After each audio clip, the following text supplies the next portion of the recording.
is brought to you by Head Start Basketball.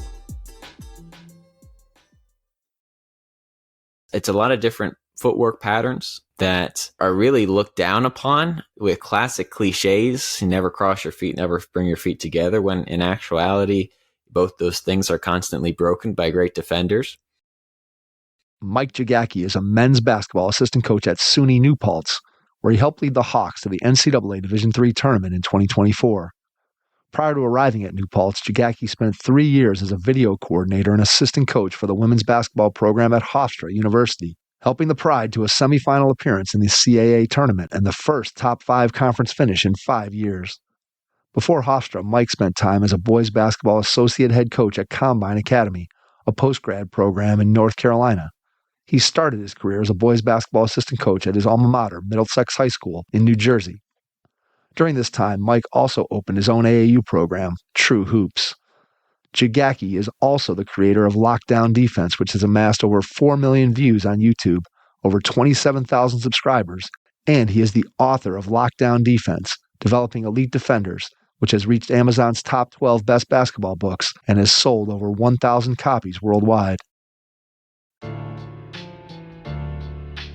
Hey, Hoopheads, our friends at Dr. Dish Basketball are here to help you transform your team's training efforts this summer with exclusive offers of up to $4,000 off their Rebel Plus, All-Star Plus, and CT Plus shooting machines. Unsure about budget?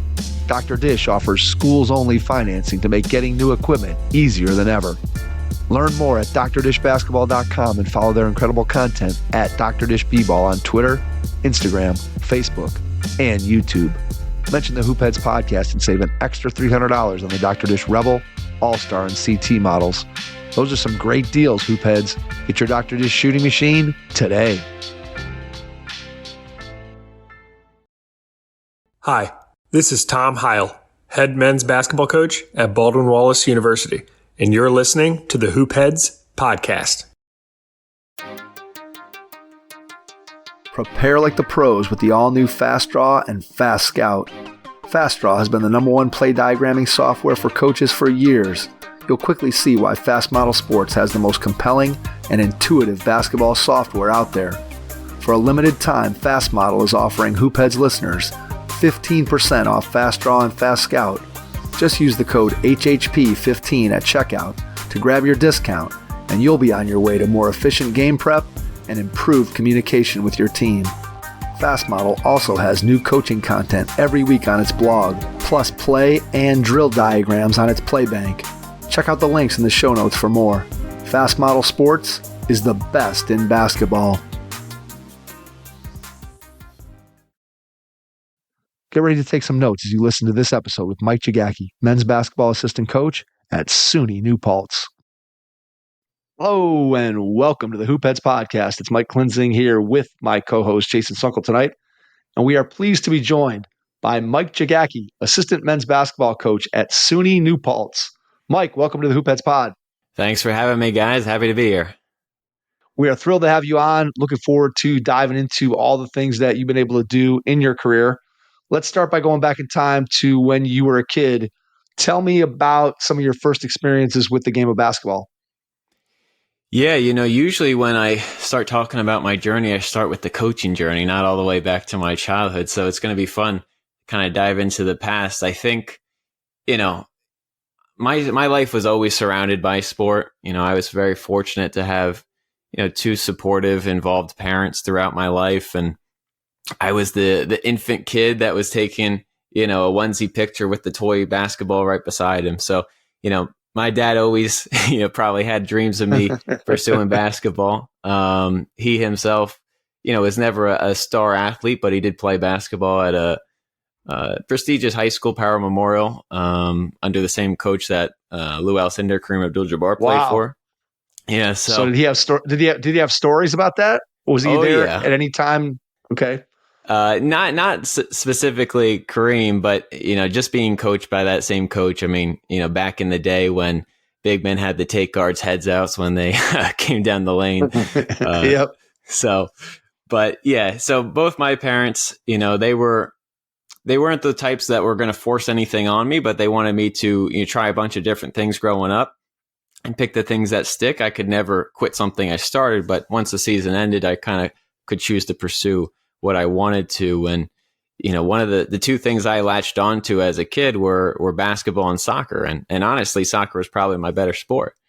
And, just to reflect on my parents for a little bit, quick little sidebar, my mom, neither parent were the one to let me win any games. I was being driven by competitiveness. I could never, my dad, all the way to high school was backing me down in the driveway. So it was never an easy battle. My mom's probably even super competitive. She's the one that's always bringing games to family gatherings. Those games you see on social media, trying to win everything, right? It's how you do everything. You got to win everything. So, she wasn't a huge sports junkie, but she knew the world. And my dad, on the other hand, loved basketball. We grew up in New Jersey, so local teams, Knicks and Nets, and if they were playing, which there was a good chance they were, right, it was on our TV. So every night it was watching basketball. I even remember one time my mom and sister were watching American Idol, and me and my dad were in the other room playing on the TV that didn't have cable, NBA, live, 1996 or whatever, right, on the original PlayStation. So, basketball and sports was always a big part. My dad was always volunteering as a coach, whether it was soccer or basketball. He was my first coach. And I'm going to say there are two core memories that stick out in kind of the basketball world for me growing up. One was a rec league game. I must have been probably 9 or 10 at the time. And those games can get pretty ugly. It's usually a race to 20 sometimes. And so we were playing a game. My dad's the coach. I think we were up 6 with 4 minutes to go. And that's a big lead, when you're 9 or 10. Absolutely. Yeah. And the other team scores to cut it to 4. My dad calls timeout. We come into the huddle and we only had 6 guys. And usually the teams were 9 and 10. So you can imagine we were pretty exhausted. My dad could see it. We come into the huddle and he goes, guys, I know you're tired. I know you've given everything. You got this game. We only got so much more time. And here's the truth. We don't need to score another basket to win this game. If you really need to catch your breath, you really need a break, walk up on offense. We can slow the pace down, find space, catch your breath. But on defense, we need everything you got. Relax on offense, hustle on defense. And I think that sabotaged my offensive career from there on. And the reason I think it stuck out to me, and we ended up winning the game. I don't know if anyone scored, but we ended up pulling it out. And it sticks out to me because it was the first time it hit me how important defense was and how big of an impact it could make. And quickly, the second story I think about a lot is when I was in 6th or 7th grade trying out for a travel team in our town. And I was pretty self-aware. I still like to think I am. And I knew, I wasn't the best player. And I also, was pretty aware that I wasn't the worst player. I knew who to get the ball to. My favorite player growing up was Jason Kidd. So, I knew, guys were better able to make the shot than I was. But the thing was, I got cut from that team and I didn't make it. And I was pretty sure, though, I knew I wasn't the best, but I was pretty sure I was at least better than the coach's son. And, my friends backed me up, as good friends do, when we talked about it. And so the next day, I think, after learning it, I'm in the car with my dad coming home or whatever. And I bring it up to him. I bring up that, hey, I think I was better than that kid, the coach's son. I don't know how he made it, and I didn't. And credit to my dad for not even entertaining the conversation. Like, my parents were never going to be the ones to talk to a coach. My dad immediately pivoted the conversation on what I could have done in that tryout to do better. Did I make every lefty layup? No. Well, okay. Did you make every foul? No. Okay. Can you make 10 lefty layups in a row? Can you make 5 foul shots in a row? And after that conversation, every time I was in the driveway, it was 10 righty layups in a row, 10 lefty layups in a row, 5 foul shots in a row. And I remember the first time I completed that circuit, I ran to my dad and I was like, Dad, I did it. And what did he say? That's great. That's great. Now can you do X, Y, Z? And so, it was immediately taking responsibility for what I could control at that young age. Never finding excuses. And to put the cherry on top, when I got to freshman year and we tried out for the freshman team, I made that team pretty easily, and people that made the travel team were cut. And so it was always a good lesson. And I think fast forwarding to my coaching career and even life, I take some of those lessons from my dad. No excuses, the attention to detail, the finer points, the competitiveness from my mom. And my mom also taught me the importance of rituals and traditions, bringing people together. So I know that's pretty long-winded, but that kind of is, when I reflect, kind of the core things that still drive me to today.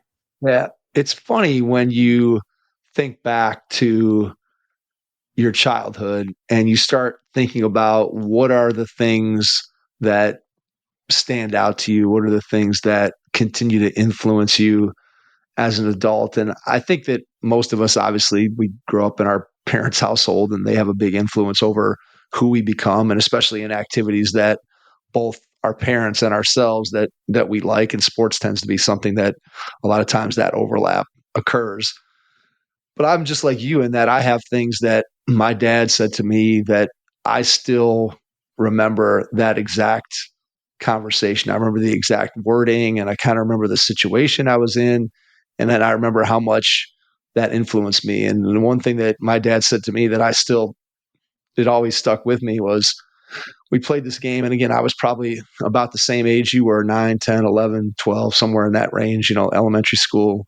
And I remember I played a game and I think we won the game, but I was frustrated because I had passed the ball to some teammates and they had dropped the ball, or the ball had whizzed past their face and gone out of bounds. And I remember being frustrated and kind of saying to my dad, come on, like these guys, like I gotta stop passing and just shoot. And my dad said, you have to keep passing the ball because eventually you're going to play with guys that are going to catch the ball when you pass it to them. And so you want to be able to keep passing. And I just still think all throughout my basketball career, that was something that influenced me, and something that I've used with players to help them to understand, again, just why the game is played unselfishly and how much better your team and you can be as a player. And my dad probably honestly doesn't even remember ever saying that to me, but it's just funny what sticks out. And obviously then there's the whole overarching stuff that you get from your parents, like you described, the competitiveness from your mom and your dad, the resiliency and the no excuses and all that kind of stuff, where maybe it's not a specific incident, but it's more of just,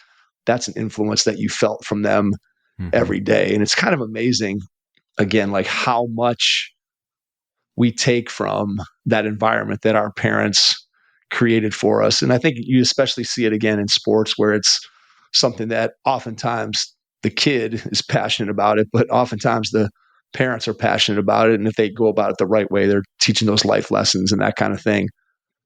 100%. When you think about, go ahead. No, I was just reflecting on, I think there's been a surge of college coaches really focusing on the parent, recruiting the parents, making sure they understand who the parents are and not just who the kid is.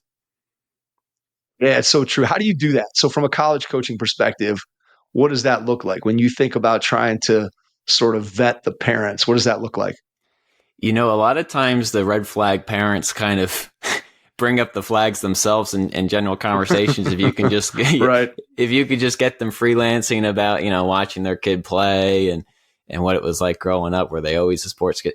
They'll just kind of randomly insert these things, the issues with previous coaches, their demeanor on the sideline. It's just, a lot of times the red flag parents aren't aware of the red flags, and they just share it with you right away. And you're like, okay, that's a little concerning. Do we want that on our sideline now? Right. Well, it's funny because, again, obviously at the college level, you have control over which players, but consequently which families and which parents you bring into your program that you have to deal with. And I'm sure that after many a recruiting visit or a trip to go watch a kid play, that you come back and you reflect with your fellow colleagues on staff and are just like, yeah, I don't know about that. That's a rough parental situation that I'm not sure we want to have to deal with those individuals over the course of 4 years. And luckily, again, as a college staff, you have the opportunity to control that. Sometimes in high school, As a high school coach, you may not have that same level of control. So then you kind of got to figure out, well, what are the workarounds? How do we deal with this parent in a way that allows us to still have a positive experience with the kid, and maybe we can somehow try to minimize the damage that the parent's doing. But yeah, it's a very interesting part of recruiting that I think, look, I know that you've sat at many AAU tournaments just like I have. Yeah. And it's amazing to me sometimes the people that when you talk to them and they have these goals for their child, and so many times that they don't understand, as you said, that they don't even realize that they themselves are the red flag, and their behaviors are ones that are negatively influencing their kids' recruitment. It's just, again, you talked about your own self-awareness. I think there are a lot of people out there in the AAU basketball parenting world that oftentimes aren't maybe as self-aware as they need to be. Yeah, I don't know how that trait gets developed. I have to ask my parents, I guess. But the self-awareness thing, I was at a prep school for 1 year in North Carolina, post-grad for most of the kids. I think we had about 50 plus kids in our post-grad recruiting class. And one of the first exercises we did with them was write down, fill out this very short questionnaire. And on that questionnaire was, what schools are you interested in? If you had any. And it was just amazing to see how many kids listed Power 5 schools that, were, in all honesty, not near a Division I scholarship, and I don't know how that trait gets developed fully. I know we do a lot of film. We do a lot of self-scout with the programs I've been a part of. I hope that helps kids, and those kids who are constantly fighting for playing time, which we kind of want, right? We want guys who want to play, sitting down with them, showing them the film, showing them exactly what we want from them and how their role is going to be utilized. But yeah, that's a big piece of it, self-awareness. And I think it's gotten a little bit diminished, I guess, in the years. It's funny because when I think about my own journey, and I've told this story on the podcast before, so I won't go into the whole detailed version of it, but basically when I was a kid, there wasn't the same level of information that was out there that there is today. I mean, now through social media, just through being able to watch and see and understand and know what other people are doing and who's going where and this and that and offers. And again, not that everything out there is the truth, because you and I both know that there's a lot of misinformation out there too, but there's certainly way more information available to players in terms of being able to honestly get an idea of where they sit. But when I was a kid, like that didn't exist. And so as I was growing up, my parents obviously I was a firstborn, and they hadn't had anybody else that went through a recruiting process. And my high school coach had never had anybody. And my experience with basketball and trying to figure out where I was and who I was, and I just didn't have a good grasp and understanding of what level that I could play at. I saw guys that were around me that I know were getting recruited by different schools. I'm like, I'm as good as these guys. And so anyway, long story short, when Kent State, where I ended up going to school, they came and talked to me. I'm pretty sure it was like maybe the spring of my junior year. And they said, hey, you want to come down and take a visit and, see the school and whatever. And I looked around, I'm like, well, I only get 5 of these visits. And, I don't want to waste one on Kent State when I got to save one for North Carolina and Ohio State and Duke and whatever. And I had no idea. And so I told them no. And then that kind of just killed the recruiting. And then I ended up having to kind of re-recruit myself sort of in the spring of my senior year. And luckily enough that they had a couple kids transfer and a scholarship opened up for me, but that was like my only offer. But I had no idea. I was not self-aware in that particular area. Now, again, I ended up going on and having a decent career and getting an opportunity to play and whatever. So probably some other schools should have been recruiting me. So maybe I wasn't quite as not self-aware as I thought. But anyway, it's just the amount of information that's out there today. I think too many kids are they just hear what they want to hear instead of really evaluating where they stand, if that makes any sense. Yeah, it's we hear a lot about echo chambers these days in social media, and outside of the world of basketball, but it's definitely in the world of basketball too, with, trainers and coaches and, parents and followers, nowadays. So, and, every kid's after the best highlight reel. And sometimes, it's unfortunate to have a player on your team who's focused on getting highlights for their, social media account or whatever, while you're trying to just win a game, and it's definitely cropped up, especially, I think more so in the AAU than the high school or things like that. Yeah, it is funny when you go to an AAU tournament and then you'll see multiple camera crews walking around on the court. You're like, and then you're looking at the level of the game and you're like, who are they filming in this game? And what are they doing with that? What are they doing with that game film? It's kind of crazy when you start thinking about all that piece of it in terms of putting together highlight reels for kids who are in 5th, 6th, 7th grade, or even for, again, high school kids that probably don't even have the capability of playing college basketball, but yet they got plenty of funding to be able to put together these crazy highlight tapes. So yeah, it's an interesting world. I'm sure that you have many, many stories of funny things that you've seen out on the AAU circuit. What made you decide that you wanted to be a coach, and when did you make that decision? Was that something that you kind of always knew growing up, with your dad coaching you and kind of the influence that he had on you, or was it something that came to you while you were in college? Just how'd you make the decision that coaching was where you wanted to end up? Yeah, I kind of stumbled into it, to be honest. I was never a great player, I think at the peak, seventh man backup point guard.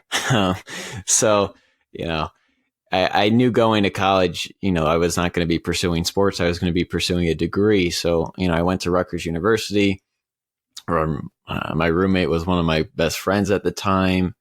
And, basketball wasn't an organizational part of my life anymore, but it was a huge recreational part of my life and sports in general. We probably spent more time playing basketball than definitely reading or studying. It was a constant part of our life. We even started, joke podcasts about, watching basketball and stuff like that. So I was always infatuated and consumed by the game.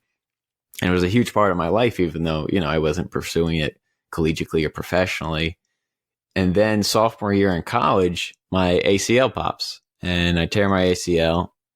And all of a sudden, in a blink of an eye, this whole part of my life, the sports aspect of recreational free time, disappeared. It had been taken away immediately. And so now I had all this free time on my hand. I didn't know what to do with myself. I was going crazy. And so I used that time to start. I just dove into learning more about the game and learning about it from the X's and O's side. I was now watching NBA games and, doodling diagrams of the plays they were running offensively. And then my buddy was not coaching, but he was facilitating, I guess would be the word, an after school, elementary school, basketball centric after school activity kind of thing. And through a friend of a friend from that, he got a chance to coach a 4th grade AAU team. And he asked me if I wanted to help him out. And I was doing, I was chilling with a torn ACL. So I was more than happy to help. And at that time, I was also kind of studying shooting techniques because I was never a prolific shooter and I wanted to get better at it myself. And I just found it so fascinating. And right after our first practice with that 4th grade team, I was hooked. I knew this was a passion of mine immediately. I started buying all these coaches' books, devouring them, watching all the information I could, all the YouTube videos, the clinics, finding championship production clinic, DVDs. I got, these giant coaching books, basically college textbooks, but in basketball, the Wooten book, there was a bunch of them, probably had 1,000 pages that I was reading. And it was just immersive. I started studying every fundamental so that I could teach it. Cause I knew, again, this seems to be a running thing, but, I knew right away, I wasn't going to have instant credibility walking into a gym. I wasn't a prolific player. I wasn't this, bigger than life personality. I needed to earn the respect. I knew that right away. And so how could I do that? I needed to know my stuff. Right. And so I started studying and learning every fundamental I could. Shooting, as you know, there's prolific information about that. Jab steps, rebounding, box, post play, triple threat game, finishing. You could find all that stuff. And I devoured it all. And so I just kept trying to develop as a coach. We didn't do very well in that first season, but I kept climbing. I started volunteer with my previous high school. My freshman coach had just taken the job as the varsity coach, so I jumped on board with him there. I continued coaching AAU and jumping up the ladder to 7th and 8th grade high school. I started to get promoted every year at the high school I was working at, from volunteer to varsity assistant to head JV coach and varsity. So I just kept working my way up and getting more and more responsibility and ownership, and just kept learning. There's my favorite line of a song from the Red Hot Chili Peppers is "The more you see, the less you know." And I definitely felt like the more I was learning, the less I knew. So it was just a continual passion to learn more and help the players reach their goals and dreams and help them accomplish, what they wanted to do. What was the part of coaching that you kind of felt like you were, and again, I don't know if good at is the right way to say it, but what's something that you felt like from a coaching standpoint came to you at least relatively naturally? Obviously, you're talking about being able to build your knowledge base of X's and O's and all those things, but clearly, if you jump into it and after that first practice, you're like, man, I know this is what I want to do. There's something about it that you really love. And I'm guessing something that you were sort of intrinsically good at. So if you had to describe that one thing that you really liked, that you felt pretty confident about right out of the gate, what would that be? Well, I might take it in a little different direction than maybe you're anticipating, because, growing up around sports, basically, I would say 80% of my close friends had come from sports, right? They had been my teammates, and we, continued to develop that friendship. And so the camaraderie is what really gets me, building that team culture, that camaraderie. And so that's really what drove me, bringing all these individuals into a group, having a shared purpose, having an ethos, and also tangentially trying to help those individual players improve at something. I would always show up 30 minutes before, stay 30 minutes after those AAU practices. And, in the AAU scene, that was pretty rare back then to have a coach extend their working hours. And so the players would always race to be the first one in, 30 minutes before practice, just so we could work on individual stuff that they wanted to get better at. And that's really what I guess really sparked that passion at first, just being able to individually help someone succeed, and then building that team culture and bringing all those individual pieces together. What was different about your experiences at this time of your career in AAU versus coaching at the high school level? Similarities, differences, things you like, things you didn't like about each one of those? Does anything stand out in that area? That's an interesting question. I think the knock on AAU is there's typically not a big culture around programs. It's more so, picking up the random kid for a weekend tournament, and then picking up a new kid to help you win that next tournament. People are fluctuating all over the place. You don't even know the roster sometimes. But for us, one of the proudest things I think I can hang my hat on in my coaching career, and, we're not even talking about, X's and O's and defense, but that AAU I grew into my own AAU program. I started my own AAU program 2 years into coaching, and we had the highest retention rate of any program nearby. And I think the difference was I specifically wanted to target coaching culture as well as coaching all the skills. So we would have, offense and defense calendars of installs and what we wanted to get to, practice by practice, week by week, big picture things. And obviously that changes dramatically day to day. But we also had a culture. I also always wanted to create a culture roadmap. What's the culture we want to get to? What's the ethos we want this team to have? And how do we, just like you would install a defense or an offense, install that culture? And I think that's what led to the connections with between players. That's what led to connections between coaching staffs. And that's what allowed that team to not just fluctuate every year like a typical A, but have the same 10, 11 kids, year after year after year. And even when I got to the college level, I've been coaching at the college level for 5 years now. And I think if my math is right, I've only experienced 2 kids transferring out.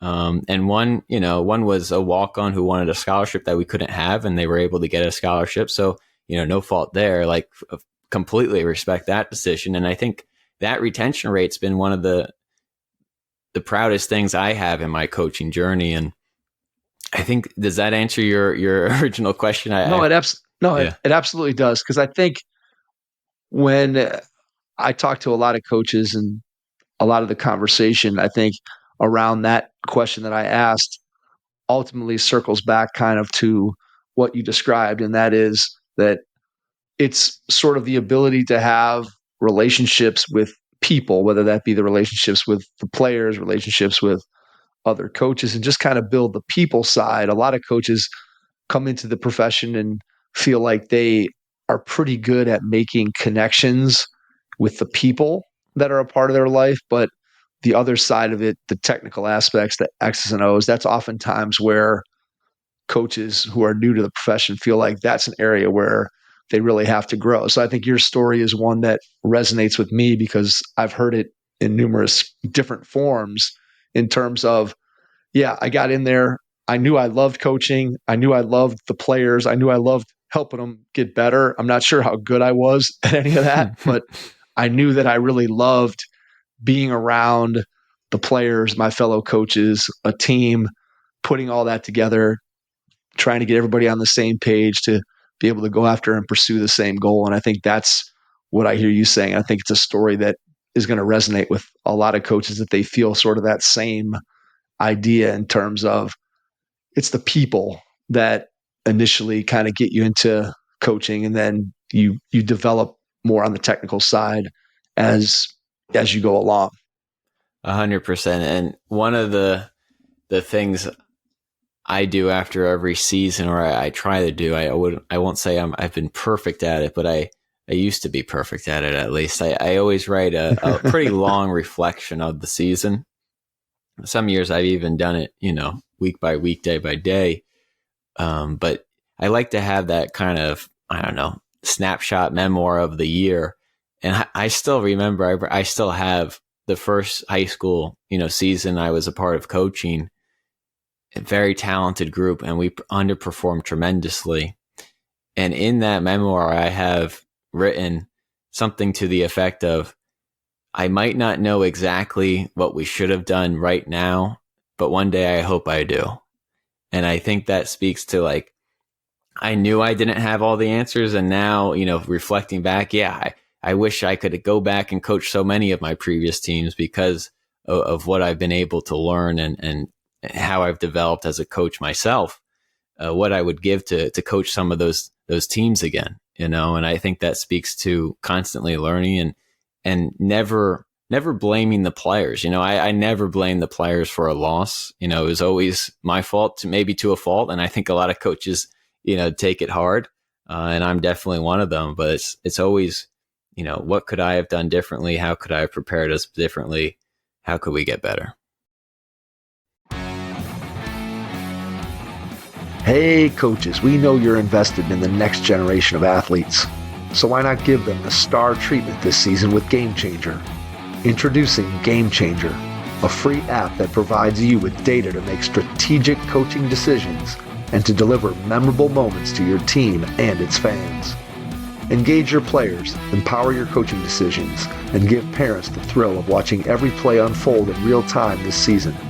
Download Game Changer now on iOS or Android. Game Changer equips your team with the tools they need to succeed. Download it today and make this season one for the books. Game Changer. Stream, score, connect. Learn more at gc.com/hoopheads. That's gc.com/hoopheads.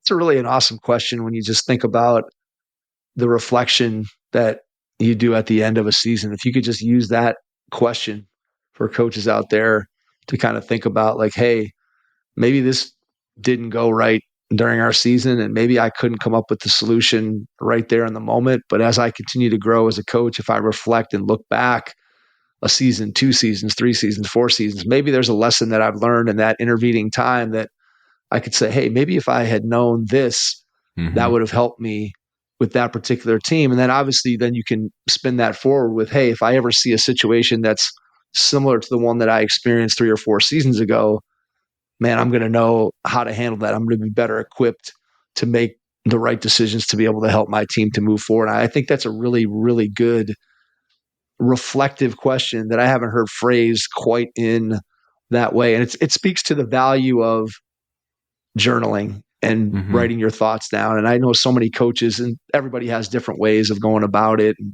you're talking about a reflection after the season, but obviously there's coaches that take notes right after a practice and write that down, or they keep their practice plan and jot notes down. And just there's so many different ways that you can sort of reflect. And I think that when you don't do that, look, we can all think about just, hey, what did you do 2 weeks ago on Monday? I mean, I have no idea what I eat for lunch, or what did I do this or that? We have no idea. And so really, if you can get all those thoughts down on paper when it comes to coaching, and then you have the ability to go back and reflect on those, oftentimes, you talk about being self-aware. I mean, the journaling habit and doing what you described of sitting down and writing your thoughts down after a season really can help you to be more self-aware of, hey, here's what went right, here's what went wrong. And now the next time I'm in those situations, I can figure out, hey, I handled it this way last time and it worked, or hey, I handled it this way last time and it didn't. What can I do differently? And I think there's, to me, that self-reflection as a coach, whether you do it, again, daily, weekly, monthly, after the season, any kind of self-reflection to me is extremely valuable. And I'm sure that you've seen that throughout your career. Yeah, I mean, I have almost every coaching practice plan, except for probably the first AAU season, still with me today, maybe somewhere lost in the shuffle along the way, maybe thrown out after a bad practice, but usually they're kept.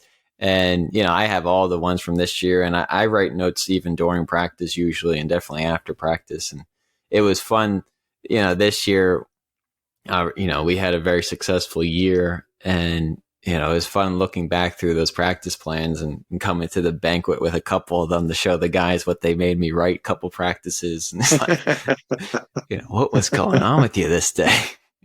That's funny. That's good.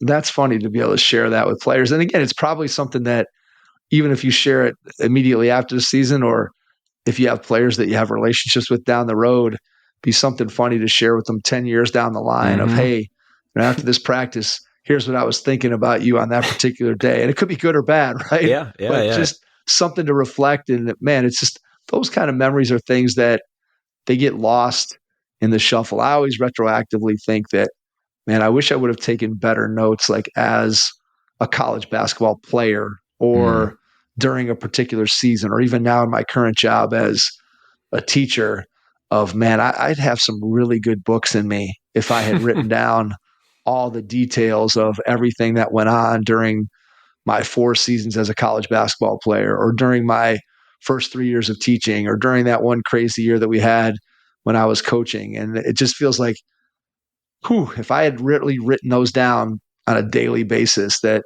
man, I'd have some really good books in me somewhere. Yeah. Yeah, I think it's the journalism inside of me. I was a dual major. One of them was journalism. So I've always been keen on recording history and, recording the moment. So I think that's definitely carried through. I'm always thinking about how I'm going to retell it, retell it to myself or someone else, and constantly trying to think of that. Yeah.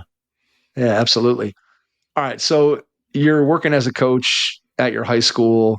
What's the thought process in terms of your career during this period of time? Are you thinking that you want to continue to be a high school coach? Are you working a full-time job while you're coaching? Are you teaching?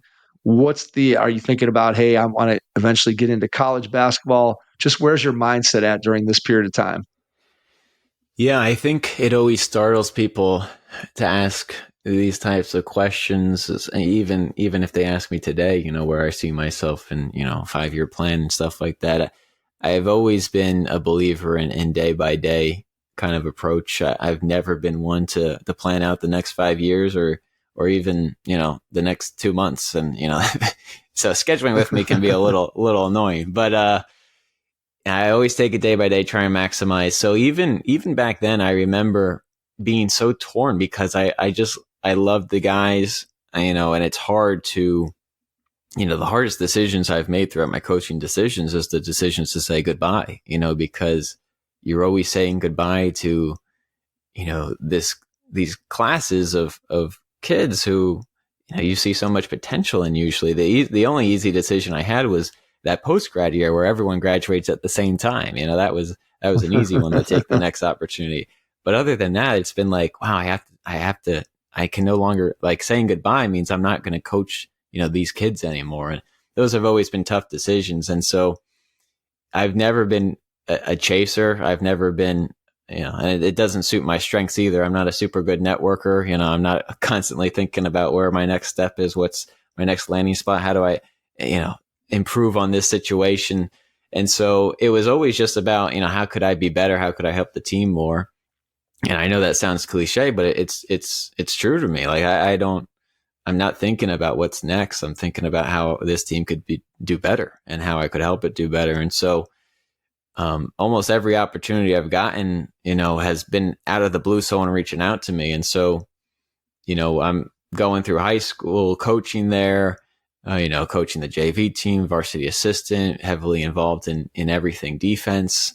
And, I start sharing more and more content on my YouTube channel just about defensive technique. I start experimenting with it myself because, going back a little bit, the only fundamental when I was originally trying to learn every fundamental in the game and how to coach it, how to break it up, break it down, build it up in players, this 4th grade kid, Dylan, comes up to me after practice and is like, hey, coach, can you help me improve on my defense? And, it kind of struck me. I didn't really like what I was thinking was like zigzag drills and like team shell drill. Like I didn't have too much, like all the other fundamentals. Right. I had all these drills and how could I help him on defense, So it kind of startled me. I went back, I looked at all the things, all my notes, all my books, anything I had consumed coaching wise. And yeah, I mean, there was nothing really there. I mean, the thousands of pages I read, only 11 of them even talked about individual defense. That's 1%, and I think it's a much bigger part of our game than 1%. And the things that they were saying were like, defense is all about heart and hustle. And it's a decision to play good defense. It's all about effort, and to me, although it might be partially true, to say that to a kid who wants to desperately improve at it, like if a kid was shooting it and, it came up to me, hey, coach, can you help me improve my shot? And I was like, you just got to try harder. You got to have more heart in your jumper. Like, we would think I'm crazy. But yet if that same kid said, I need to, how do you help me get better at defense? And I said, and you got to have a dog and you got to try harder. Like that's acceptable. And it was not something I felt comfortable resorting to. And so I had to dive into it myself because I couldn't find it anywhere else. And I started just breaking down the best defenders, watching all the film, breaking it down. And I started finding these weird things that these great defenders were doing, at least weird compared to the fundamentals I had, been taught or read about, the classic stance, the classic zigzag slides. And I was like, this is a little crazy. So I started sharing breakdowns on my YouTube channel, really just for confirmation I wasn't insane, like is what I'm seeing correct? And what would be the response to people who also, saw this breakdown? And pretty overwhelmingly, besides some of the editing and audio, people were very fascinated and on board with those breakdowns. And so it kind of fueled me to do more and more and learn more and more. And then I started implementing some of those defensive things with our team in terms of individual development from a defensive standpoint. And I saw players improve dramatically. Some players, in particular went from, the biggest liability, the reason they were a junior on JV. This kid, Ryan, he decided to work with me all off season, between seasons, high school seasons. We tried a bunch of new things I was been thinking about, breaking down, learning. And he came back the next year as our best defender, and that's a pretty remarkable transformation. And it gave me a lot of confidence in what I was doing was valuable. And, I could see kids getting better defensively. And then all of a sudden, probably from more social media than, what we were doing at the high school level in terms of improving every year, I just got a random reach out from a coach called Lee DeForest, who was taking a head coaching job at a prep school in North Carolina. And he wanted to know if I was, interested in joining him as an assistant coach. And it was kind of mind blowing to me, as someone who, yes, was working, the pay the bills was a job as a behavior specialist in an outpatient counseling center. And so I was working with pretty extreme cases of mental health, and then going to basketball practice. So pretty draining. But so anything the guys did at practice was nothing compared to what I had seen during the day. Right. But anyway, yeah. So Lee reaches out to me, and I immediately know his name because I have his freaking Princeton teaching tape from Championship Productions. And now I'm like, starstruck a little bit. Like, the guy I learned the Princeton offense from is reaching out to me to come join him. And it's like a no brainer. Like, that would extremely help my growth as a coach, I believed. And so, I made the hard decision to step away from the program and join Lee DeForest, take that job. And it was kind of great timing because it was 4 years into coaching high school. So I got to see that freshman class I came in with graduate. And so that was a nice little full circle moment. And going to North Carolina, I mean, I took that job without even visiting. I was on board right from the go. Went down there, Lee was an amazing recruiter. He brought in a really talented class and a big class, and I helped around the fringes in landing some of those recruits, but a lot of credit, if not all of it, should go to him. And we had a tremendous year there. We beat some ranked team nationally. We beat some junior colleges. We ended up sending 7 guys to Division I level, and none of those guys coming into our program had any offers. And so it was a tremendous year, and that kind of led to the next thing. I don't know if you want to, I don't want to just keep going on and on, but that's kind of how. Let me ask you about the defensive side of it here before we go to the next stop. When you started diving into it, and you talked about there as you started the story about the player who comes to you and says, "Hey, I want to get better as a defender," and your only answer is, "Hey, man, work a little harder and play defense." The only answer I knew, yeah. So, right, exactly. So as you dive into it and you start to pick things up, and you're obviously learning from other coaches, and then you're sort of incorporating that into your own system, your own thoughts. What are some of the things that, if you were sharing with a coach who's listening, what are 1 or 2 things that you felt like you could teach a kid that were fundamental skills or things that a kid could actually work on to help them improve your defense? And again, I don't know if that question makes exact sense, but kind of take it in whatever direction you want. In other words, what did you learn that you could pass on to players more than just, "Hey, man, you got to work a little harder"? Yeah, I think there's a lot of things, and I do, I freaking wrote a whole book about it. So, but breaking it down very simply, I think there's 2 transitions of a defender. One is to make sure you go from, poor, reliable to capable, making sure that we can rely on you to not get blown by every time, to have great closeouts, to be in the right position. And then there's the second transition, which is going from capable and average or above average to elite, and being able to really disrupt other players and offenses and really hawk the ball and create turnovers and disrupt flow. So I think at the basic level, from the things I first learned, there are difference in stances. There are difference in a stance that you would use to pressure the ball versus contain the ball. The containment stance is much more upright, kind of like a soccer retreating stance, and an aggressive defensive stance is much more like football, a cornerback or a linebacker at the line of scrimmage with that forward lean. And then from there, it's a lot of different footwork patterns that are really looked down upon, with classic cliches. You never cross your feet, never bring your feet together, when in actuality, both those things are constantly broken by great defenders. So it might be freeing up and training those movement patterns that some players have never experienced. So they can't even incorporate it because they've never done a crossover step. They've never done a turn and run. They've never done different sliding techniques. So it's a little bit of exposure, but most importantly, from going to just a liable to a capable, it's your ability to stay in front. And so taking retreat angles, learning how to, what I call a cushion slide, which is, you're not trying. I know there's the very popular phrase called win the first dribble. And yes, we use it with especially our better defenders. But for a player just developing, it's not necessarily that they need to catch it with their chest on the first dribble. They just need to keep that cushion, to keep everything in front of them. Because if they can do that, if they can move laterally and backwards, which is a tough skill. A lot of defenders open up their hips, which is really day one training, not to open up your hips, to slide square and backwards. And if you're able to do that, then it opens up a lot of possibilities and it eliminates a lot of things. It eliminates blow-bys because now you're always in front and you might be giving ground, but you're not giving up uncontested shots. You're always there to contest the pull-up. You're always there to wall up at the rim if they're trying to make a layup.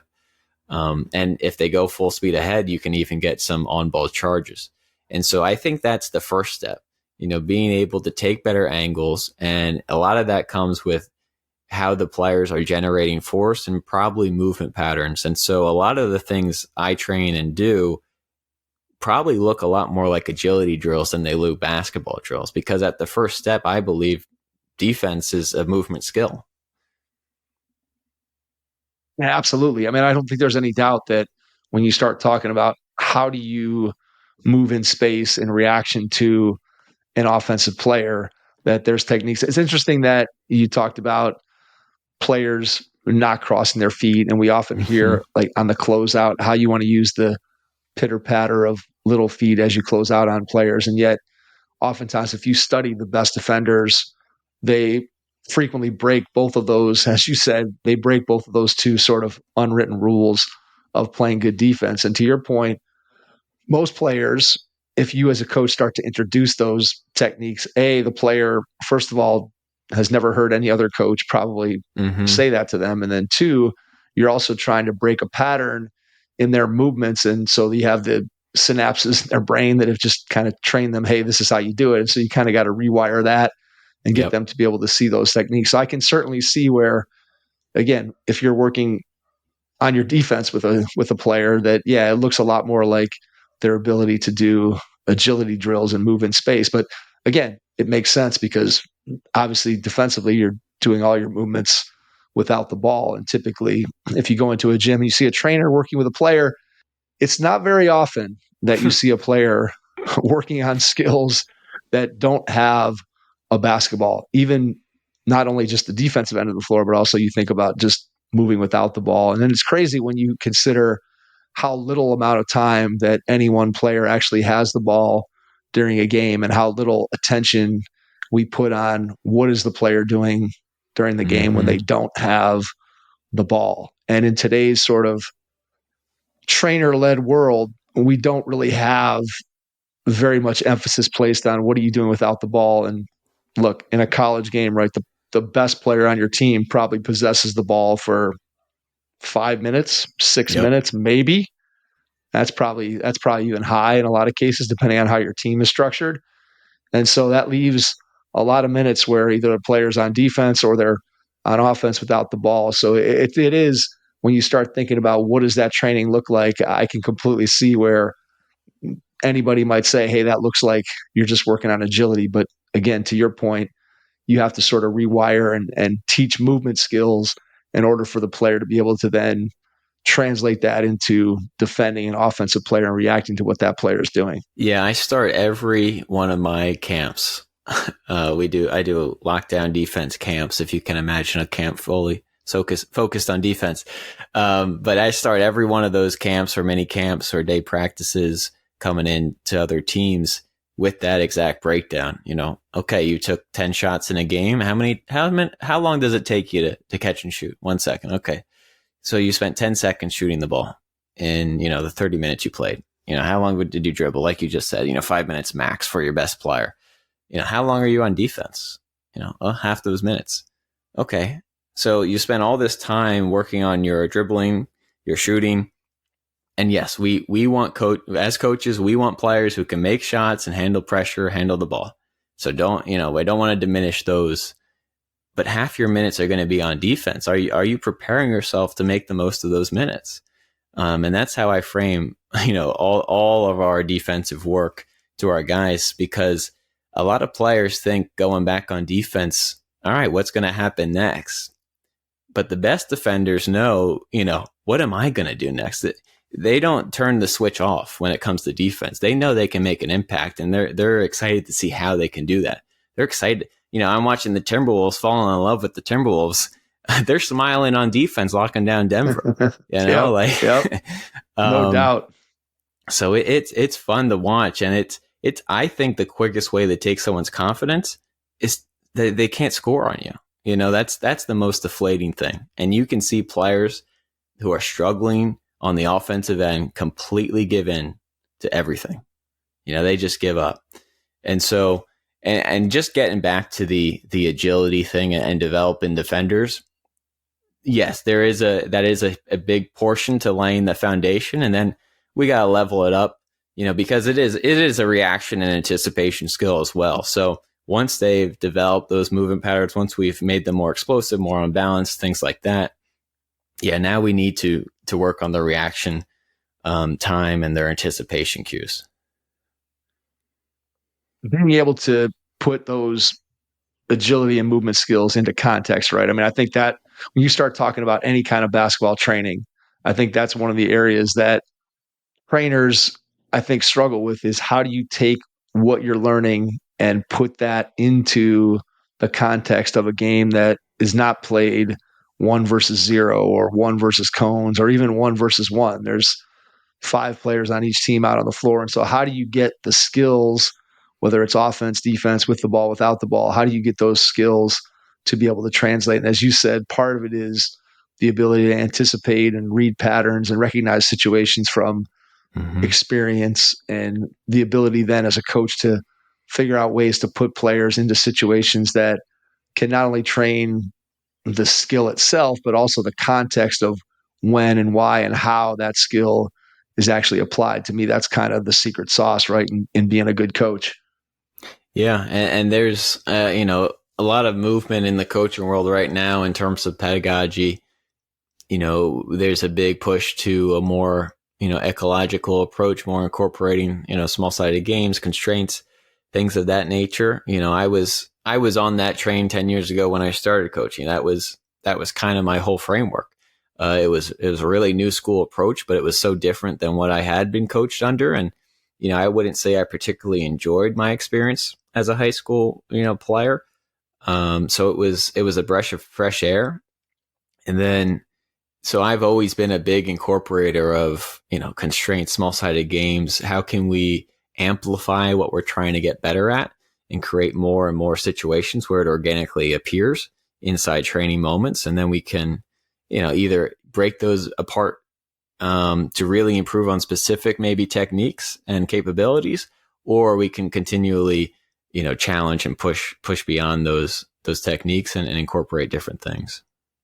It is amazing how just the coaching methodology has continued to shift and evolve, which obviously that's what any quality profession does, is you look and you see what's working and you do more of it, and you see what's not working and you do less of it. And clearly the coaching profession continues to get better and better and better and better. And you think back to when you were a kid and you were working on your game and how much less there was in terms of resources to be able to go out as a player or as a coach to be able to learn. And then you think about what you were able to do with your YouTube channel, and eventually you start getting more and more people coming to that thing and checking it out and giving you feedback. And was there a point where you kind of, as you were doing that you reached a number where you're kind of like, man, I can't really believe that this is kind of where it's gotten to? Yeah. I mean, when I hit, 10,000 subscribers, I was pretty awestruck, and I'm also not I'm not trying to be a YouTube influencer or social media. Like, my content publication schedule is all over the place, because I'm not just trying to, put out content to get clicks and get views. I'm actually creating content to learn myself and then, share what I find. And a lot of the times the season takes up most of my time because I'd rather be pouring it into watching opponent films or our films than watching and breaking down, other players. So it's usually an off season expedition for me, like it is currently on Twitter. If you see the long threads I do breaking down, yep, NBA games, I just want to, a lot of people knock the NBA, but let me tell you, I mean, truly dissecting the amount of adjustments, the amount of changes that they make on the defensive end. I mean, it's a teaching tape every game. You got the best coaches in the world and the best defenders in the world. Yeah. I laugh when you'll hear a casual basketball fan, and I don't even necessarily know if you call them a fan, but the number of people that will tell me, these teams, the perception is, that these guys, they don't play defense. And I just always, like, if you're honestly making that statement, like, it's almost not worth even having a conversation to try to convince you otherwise, when you think about the level of sophistication of what those guys do in terms of how they rotate and the matchups and just the adjustments that you have to make on every single possession.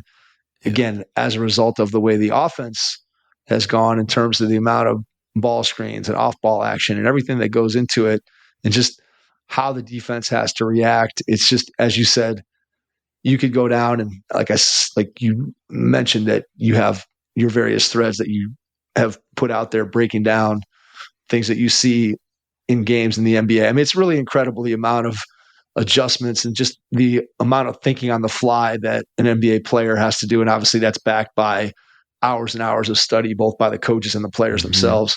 Yeah. I think, just a comment quickly on the, I don't really get involved in those people who don't think there's defense in the NBA. Although, I'm not one that's going to fall in love with the regular season either. But, when you're floor level at a practice, at a summer, even at like a summer league, right? Like when you're floor level watching the guy catch it in the corner and rip baseline, you really get an appreciation for the speed these athletes are moving at, these players. And, when you see it in person firsthand, you're like, how could anyone stay in front of it? Like, how is it even possible to defend that? Right. Right. With the athleticism they have, the ability to explode without, the defender's always playing catch up because it's a race that they never know when it's going to start, and they never know where it's going either. They know that they need to protect the basket, but, they're always getting a delayed start on where the race is headed. And so the offensive ability and athleticism at that level is so awe-inspiring that just to limit them to what, shooting below 50%, the Wolves are having some teams shoot 39%. I think the Mavs just shot 39% against the Thunder. I mean, that's incredible. You're thinking about two of the best scorers in Luka and Kyrie. That's incredible defense that they can't score 50% of the time with the offensive skills they have, but the athleticism their teammates have, the spacing they have. And so there's a tremendous amount of defense in the NBA. There's just also a tremendous amount of offense. And that's why I think learning from the NBA, and yes, not all of it's applicable. There's definitely different things at different levels that are more effective. And there's things that you shouldn't take from the NBA and things that you should. But when you're looking at and trying to learn from the best players in the world, especially when it comes to defense, there's no better place to look for me. Makes sense. I mean, I think, again, just as you said, the best coaches in the world and the amount of time that they and their staffs are putting in to be able to figure out how do you defend some of the greatest offensive players in the world and their skill level. And to your point, sometimes you wonder, how does anybody stay in front of any of these guys with the level of skill that they have? And it's a really good point. All right, let's get back to your journey. So how do you get to Hofstra? Tell me about the jump there and go into the women's side. Yeah. So, like you alluded to, I was on the boys men's side throughout this whole journey, and, just trying to do the best that I could at Combine. Coach DeForest immediately put me in charge of running all the skill development sessions. So I was, in the morning there working out the guards, then the wings, then the posts, and really just working on the fundamentals, which was different from the approach I had taken the previous 4 years of more incorporating small-sided games constraints. Now I was working on the actual capabilities that would later be put into the team practices that coach would mainly run, and I would assist with tremendously, but I was in charge of all the individual workouts.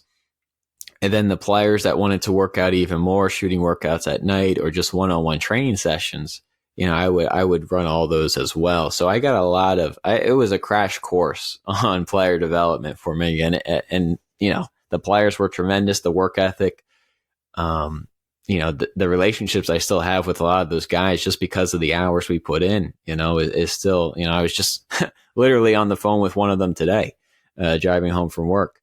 So that all being said, I wasn't, I wasn't like looking for what my next step would be, but the women's head coach there, Steve Lamford, who had come from a college journey, he was the NJIT head women's coach a couple of years before he was at Combine there leading that program.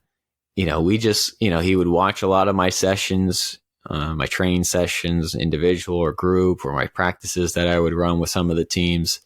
And we got to talking, and we were all good friends, the three of us, Coach DeForest, Coach Lamford, myself. And it just got to the point where after that year, he was gauging my interest. Would you be interested in going to the women's side? And he knew that Coach Santos had just taken over at Hofstra University, and they were looking for a video coordinator. And he put me in touch with the associate head coach there, and one thing led to the other.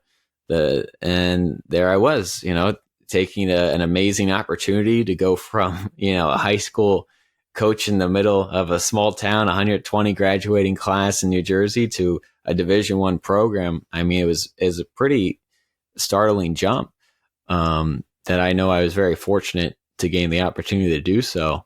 And then at Hofstra, I was a video coordinator, so I was involved in all of our preparations. I was pre-scouting every opponent. I was helping put the film sessions together. I was breaking down our own film, our practice film. It was basically a basketball specific job. And yeah, I helped with recruiting and creating content. I got good at Photoshop that year, but it was mainly about preparation. I really dove into preparation in a way I hadn't before at the prep school level. You're barely even scouting your opponent because you don't even know you're playing them until the next day. And at the high school level back then, it was just I left the high school world before even huddle was like a big thing. So it was always about the ground game, getting out to game, filming them yourself. So there wasn't a tremendous amount of film. And then getting to Hofstra, I could click a link and watch every game every possession they had the whole year. It was amazing. And after, it just worked my way up, did exactly my job, tried to help as much as possible. And then, assistant coach position opened up and I was able to step into it, get the nod from Coach Santos. And we spent 3 years there. I wouldn't say we had the most tremendous 3 years. We got better. We definitely did some good things. And defensively, we were 1 and 2 the last 2 years in defensive efficiency.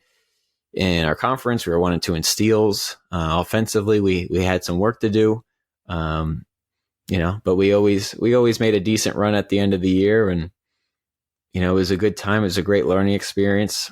And it was a great eye-opening experience into what the Division I model and level looked like.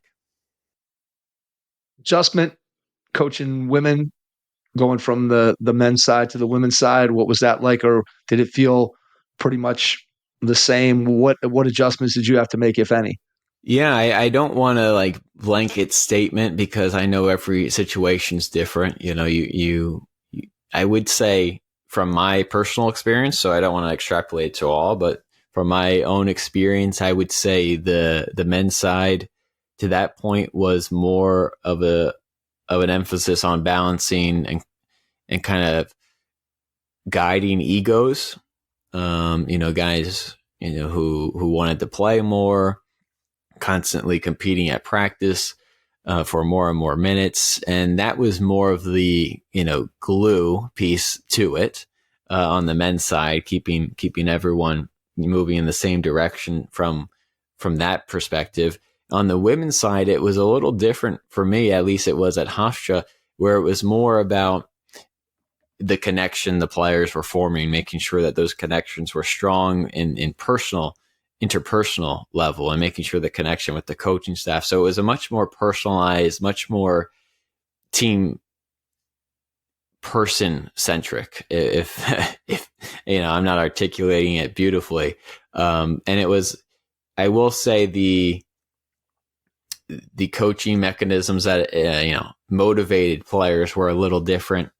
You know, I don't want to, you know, promote the stereotype, but most of the time, you know, the women's players responded much more to individual instruction, much more encouragement, a lot more specific instructions. They were, you know, the women players I coached were very smart, very sharp, very eager to learn. And I think some of the knocks on the male side is that maybe players aren't as eager to learn from their coach, but they are much more eager to compete. And, you know, I would definitely back up those statements. And it's a different, you know, not to say one's better than the other, but it's a change. Yeah, it was definitely an adjustment. Absolutely. I mean, I think those are two things that I've heard coaches say before in terms of the difference when you start talking about between the two genders. And there's obviously good things about both of those. And I think that's what coaches tend to lean into, who have been on both sides of the equation, is you look for what are the strengths of the players, the group that you're coaching, and then you try to play your way into that.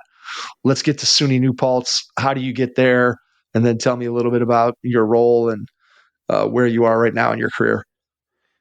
Yeah, I kind of, you know, after 3 years, you know, at Hofstra, it just felt like the right opportunity to take a step away. I was very much consumed in all of the Division I model. You know, it's a full calendar year, and at that time, you know, you love it. You know, you're completely, you know, you're going to all these different AAU events, you're traveling, you're seeing recruits, you're coaching in the off season through workouts. And then on the flip side of that, you know, it is a little tough, you know, to miss, you know, weddings, to miss family gatherings. And you know, as I spoke about in the very beginning, you know, family was a huge part of my ethos, you know, those traditions, those rituals, and being there. And so it was always conflicting to me to miss those kind of moments, to miss specific things with my nephews growing up and things like that. And especially, you know, I think a lot of people at the Division I level were formerly managers or Division I players themselves. So they're kind of used to that culture. And for anyone outside of it, it's a little bit of an adjustment. And so going to the Division III level and now pursuing, you know, I wanted to get my master's degree. I want to eventually be a professor and a coach. You know, continue teaching not only on the court, but in the classroom. And, you know, I never know when the next opportunity is coming or what's next, but that the Division III model, you know, got me back to, you know, yes, coaching men on the men's side. It also got me back to having more freedom to take opportunities with the Lockdown Defense brand and develop that a little bit more. You know, I just returned from a trip to Australia where I was able to connect with a bunch of coaches over there and do a bunch of camps for lockdown defense that I previously wasn't able to take, with a consuming calendar. And so that's been great. It's been great to find a lot better balance in life. And I think it's made me a lot better coach as well. And I've been able to dive into learning, as crazy as that sounds. You imagine being a Division I coach, your whole day is spent on basketball, but honestly, it's the free time that allows you to really dive into new things and explore and really develop more and more as a coach. So I think, I've become a much more tremendous coach in these last 2 years, adjusting my own coaching framework and pedagogy and approach, not only just learning more about, schemes and tactics and implementation things. Your first impression is everything when applying for a new coaching job. A professional coaching portfolio is the tool that highlights your coaching achievements and philosophies, and most of all, helps separate you and your abilities from the other applicants. The Coaching Portfolio Guide is an instructional, membership-based website that helps you develop a personalized portfolio. Each section of the Portfolio Guide provides detailed instructions on how to organize your portfolio in a professional manner. The guide also provides sample documents for each section of your portfolio that you can copy, modify, and add to your personal portfolio. As a Hoopheads Pod listener, you can get your Coaching Portfolio Guide for just $25. Visit coachingportfolioguide.com/hoopheads to learn more. It's that old business adage, right?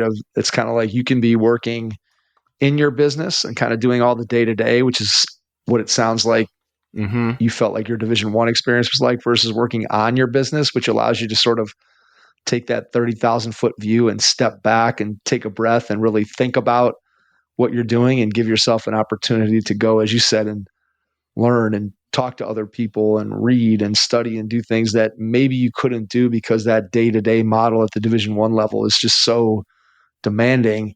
And it is interesting.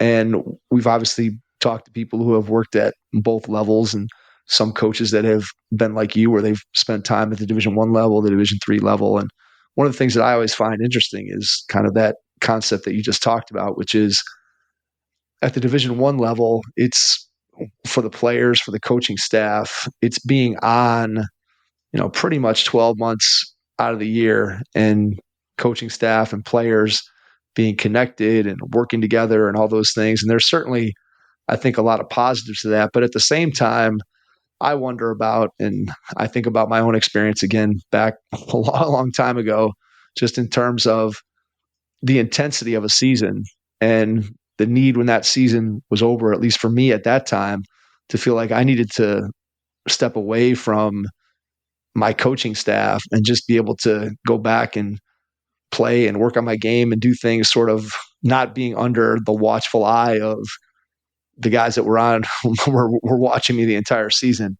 And now it feels like, again, players and coaches, you don't kind of get that break at the Division I level. Whereas at Division III, it's almost the polar opposite. I know they added the 8 days last season, which lots of coaches love to be able to get their players, at least for a little bit, when they first get on campus in the fall and see them and be able to interact with them. But it's still a much different model where you're not getting that access to players during the offseason. I'm just curious to your thoughts on both of those situations and whether you think, just your opinion in terms of how that works for players at both levels, and maybe the challenges of, especially the Division I level. I almost think it's too much. I think a lot of coaches, if you injected them with truth serum, would say it's too much, but you almost can't not do it, if that makes sense. So I don't know if what I'm saying resonates with you at all, but just kind of how do you think about that off season at both levels? Yeah, it's almost like the race to the bottom. You feel like you have this guilt or shame about time off when you're at that level and you're trying to prove yourself. You're trying to, obviously there's a lot on the line. There's a lot of there's salaries on the mind. That your livelihood is all about, production and producing.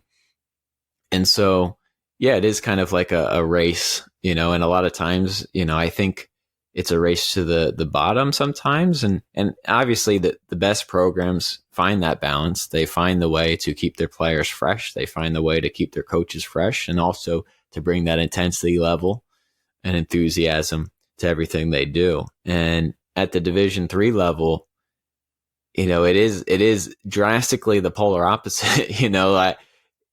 A week after the season, I was like, oh my God, like, you quickly miss the guys, because now you're just running into them on campus. Now you maybe a couple team gatherings, staying in contact maybe through texts and group chats.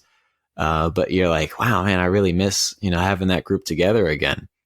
Whereas the Division I, you get to see that group, a couple of weeks later after your season, and workouts and small group workouts and stuff like that. So, there's pros and cons. I think the good thing from my experience, right now, I'm actually, talking with a former player of mine who's been at the Division I level for the last, 4 years and a little bit more with COVID and redshirt, but that's been his life. It's the daily grind. It's the constant cycle. And he was talking to me about it because I also made that change going to a different level, and now I have this balance and free time. And he asked me about well, do Division III players go play overseas and do they play pro? And yeah, obviously the best players at the Division III players have those opportunities. Division III is nothing to sneeze at. That's tremendously a lot of talented players there, and they're all there for the right reasons because they love the sport.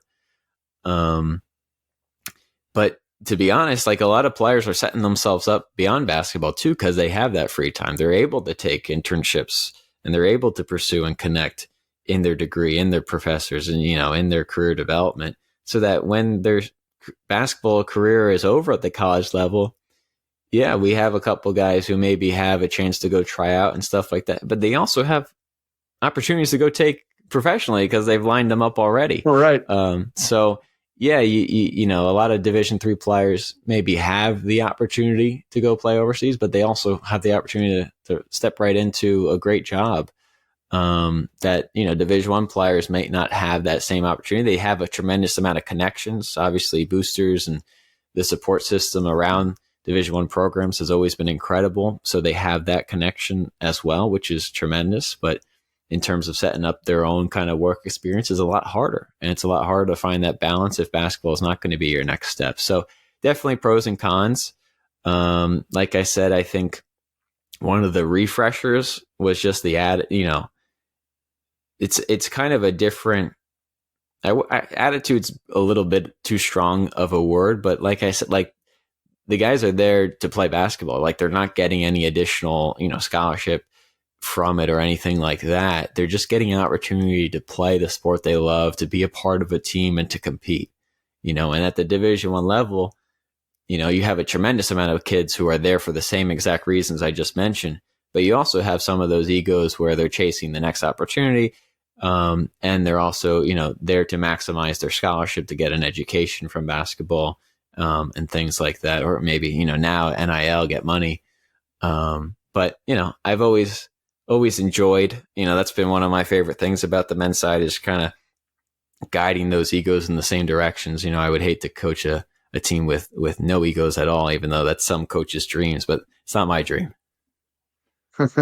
Ego sometimes is what it takes, right, to push yourself beyond. And 100%. I think there's something to be said for that. And I know that, look, if you're going to get to a high level in anything, forget about just basketball, there has to be some ego involved. It's just a matter of you have to be able to manage that ego and understand what it means and what it doesn't mean. All right, before we finish here, I want to ask you a final two-part question. Part one is, when you look ahead over the next year or two, what do you see as being your biggest challenge? And then when you think about what you get to do every single day, what brings you the most joy? So your biggest challenge and then your biggest joy. Let's see. Biggest challenge.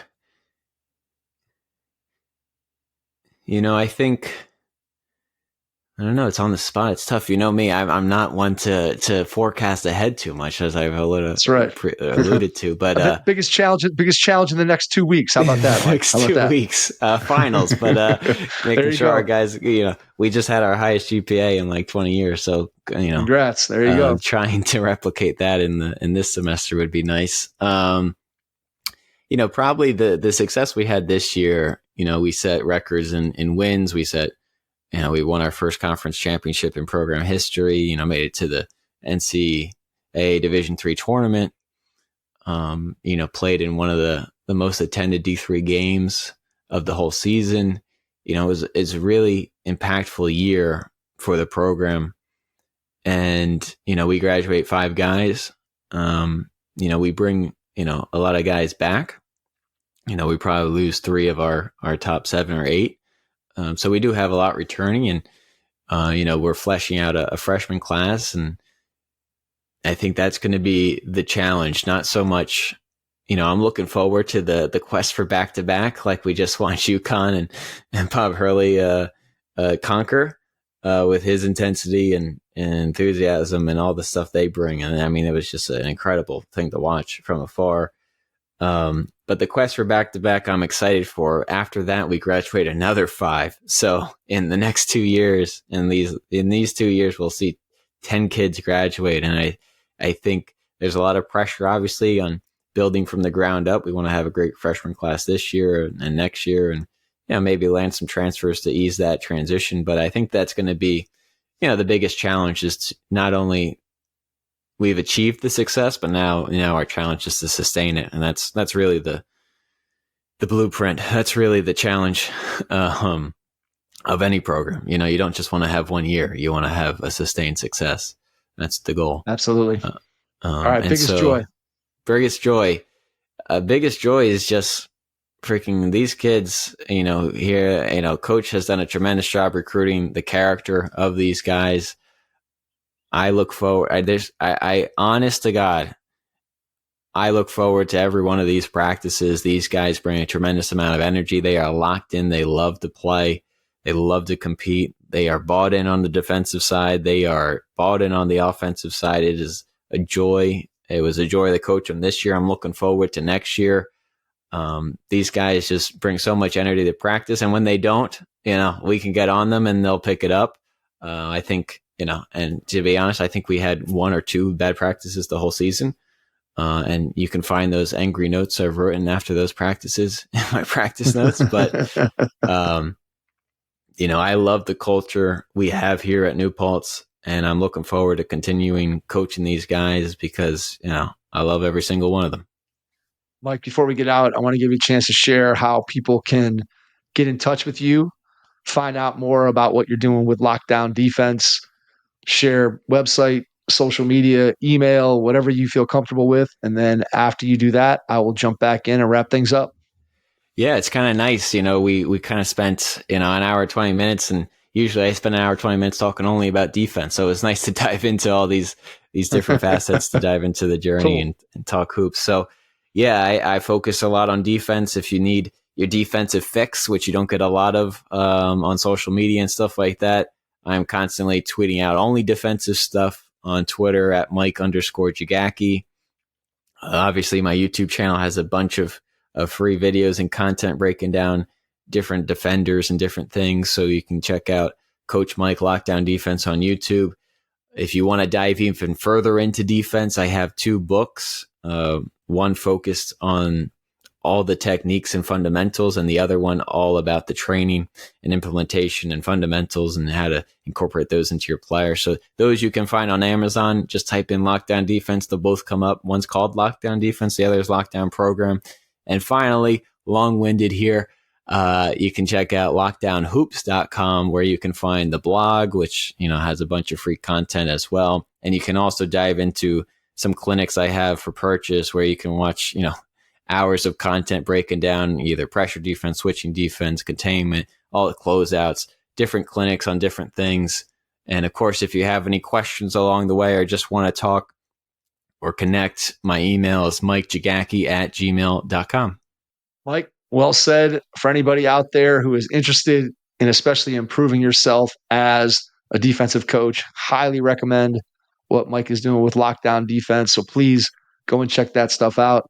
Mike, to you, I say thanks for taking the time out of your schedule to jump on with us and share your journey, talk at least a little bit of defense.